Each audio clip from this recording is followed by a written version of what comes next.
Bismillah. Assalomu alaykum. Assalomu alaykum. Aka, yaxshimisiz? Rahmat, xormay. Sog' bo'ling aka. Chilonzor 21-kvartira ekan aka. Shunaqa aka. Aka, sizni tanigandek bo'ldim. Internetda Bog'i Eram she'r bilan tanigan bo'lasizmi siz? Bog'i Eram. O'sha aka.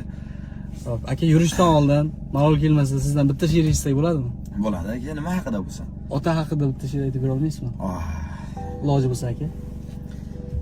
Dubaylarda qad rostlabdi koshonalar. Kimdir yetib, kimdir unga yeta olmaydi. O'sha mashhur Dubaydagi koshonalar otam qurgan uydek aziz bo'la olmaydi. To'g'ri, otam qurgan uyning zarlari yo'q, toshlari ham oddiy toshdir, marmar emas.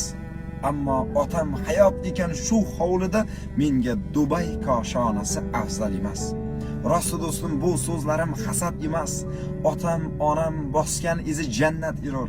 Bir so'z aytay, bu Xudoga shirkim emas. Otam qurgan uyi menga Makka erur.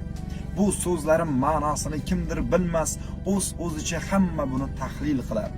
Ammo buning ma'nosini sizdan ham ko'p otam sochin oqartirgan yillar bilar.